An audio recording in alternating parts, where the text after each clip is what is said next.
Alright, so all the new racers are prepared for a brand new season of racing, and of course, Daryl is not here. I can't do this show on my own, but... hey. Hello. Aren't you Sterling? Yeah. Am I late for the race? No, the Florida 500 is just getting set up, and, the racetrack is being checked out. No, you haven't missed much. Good. Do you think I can have a headset or something like that so I can, keep track of McQueen's speed? Oh, right, you're that one guy with the Rust-eze Rain Center or something like that. I remember McQueen's big comeback, eh? Yeah, kind of. Hopefully, at least. I really hope so. Well, of course, yeah, you can come in for a headset anytime you want. Come over here. Alright. Be honest with me, Sterling. Do you really think that McQueen can actually pull through against all these next gens? I don't know, but his career depends on it. Anyways, I'll just get a headset and I'll be out of your hair, so just let me know where they are. Oh, they're all the way at the back of the cabin, so just keep on looking. Alright then, I'll just get this and I'll be out of here. Nah, no worries, just take your time. What he doesn't know is that this is my way of telling Daryl Cartrip that he is off the air. Bob, I haven't really found anything. What's that noise? Bob, can you come over here? I think something's going off. Bob, I can't get out. I'm stuck. Bob, come on. Whew, that was a nice quart of oil. My gas tank is real filled up after that one, and, oh my God. Bob, what in Cars Manity have you done to this poor innocent car?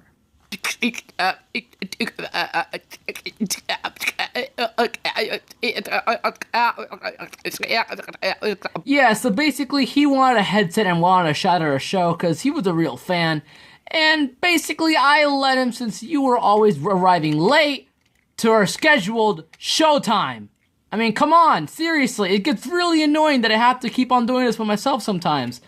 But anyways, yeah, he passed, and although he does not look the best and not at all presentable, but, that can be worked out. But in the meantime, I think you should be going, Daryl. But Bob, you monster. You've deformed the man. How could you... I need some time to breathe. I gotta get out of here. Huh. His loss, am I right, Sterling?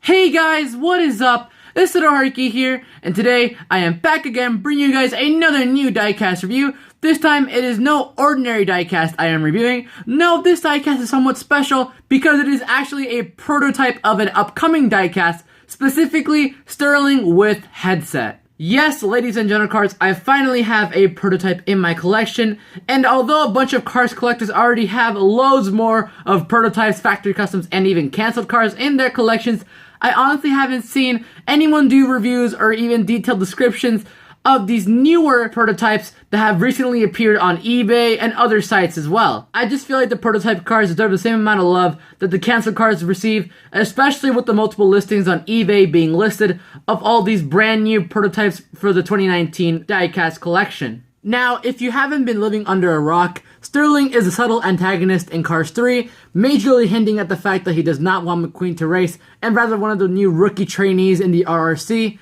to race in place of him. Now, of course, this isn't noted out until the very end of the movie in the Florida 500, where Sterling is seen with a headset demanding crews to pick up one of the newer Rust-eze Rain Center trainees to replace McQueen in the upcoming week for the next race. The Sterling with headset seen in the movie does not represent the one seen here in this prototype because obviously it's a prototype. It's an unfinished car, so of course it would look like this. Like, the plastic looks red and then the whole body just seems all purpley and bluey. I don't know. I mean, it's a pretty cool design though, don't get me wrong, but obviously for actual release, this would be pretty bad. So let's get into the review of the Sterling with headset prototype. And obviously, as you can see right here, there are only two colors to this prototype. There is the red color for the plastic and the purple bluish color for the body. And of course, they wouldn't spend a bunch of time on the colors and stuff because it's a prototype. It's not supposed to be finished. It's just a test. So as you can see right here, the side is completely clear, obviously, and it has a bunch of chips. And by the way, those chips were not caused by me. Don't worry, I don't play my prototypes. They just come like that because, people at Mattel don't really care about the prototypes, so they don't really care about what happens to it. It's basically like a template for the actual thing, so it doesn't really matter. As you can see right here, although, on the inside you can see like some type of like clear like seats or something like that inside of him. or not seat, like the plastic, like parts of the base that keep the Sterling together.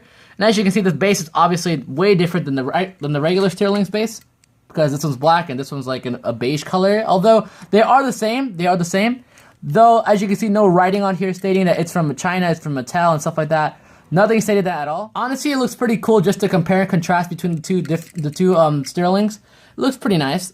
Obviously, they do have different expressions. Like this Sterling is smiling and everything. While this Sterling, if you imagine like eyes on him, it seems like he's like shouting or something into the mic. As you can see right here, here's his tires, and let me just check if they are the same as Sterling's tires. No, they are not. Whoa, that's kind of weird. I'm expecting them to do just like temporary tires and not the actual tires that they're gonna use for the Sterling though. I would expect that because, you know, they wouldn't care about the detail about the tires, duh. As you can see right here, the clear glass, not glass, like plastic see-through thing that shows the base is obviously just temporary. Although it does hint at the fact that this will have an eye plate, which means this is more than likely going to be a Thailand release because of the fact that there's like some spacing between the eye plate that will eventually go on here once this car is released. So yeah, that's kind of unfortunate for people who don't like Thailand, but honestly, I don't really mind it since we're still getting a new release anyways. So yeah, I mean, there isn't much to him, except for the fact that he is a prototype, and it's pretty cool. I mean, it's basically just Sterling in one color, and then the plastic in a different color. Honestly, for being a prototype, it's not that bad, and I can imagine that the regular release of the headset will look pretty nice too. It kind of reminds me of a mix of Brent Mustang Burgers as well as Chick Kick's headset, with the Cars 3 style of the headset, but just a longer, I don't know what this is called. I guess like the attachment for the mouthpiece, being longer, and on the other side, of course. But I cannot be the only one who thought of this. But I thought there were gonna be like driver seats inside of him. I'm like, what? But then I realized, oh yeah, it's just the base. Silly, clumsy me. Though the weird thing is that this is also riveted, which is pretty cool. It means that it's authentic. Same thing as Sterling. So, yeah, basically, I know it's kind of a short review, guys. I'm very sorry, but yeah, I mean, there isn't really that much to talk about of a prototype. But let me know in the comments what you guys want to see next as my other reviews. I have a bunch of new cars unpacked and unboxed, as you can see from my previous live streams. So let me know in the comment section down below your thoughts and opinions on the Sterling with headset prototype. Based purely on the prototype, do you guys think the Sterling with headset will be a good release or an F release? Honestly, I can say either way, because of the fact that it's Thailand doesn't mean that it's automatically bad. And of course, they made a new mold for Sterling instead of just reusing the old mold and, you know, just giving him a headset to it. That's pretty nice and shows that Mattel actually cares about how their cars look like. So anyways, guys, I hope you've enjoyed this little different type of review with, you know, a prototype car instead of an actual release. But anyways, thank you so much for watching. This is LittleHarky saying peace.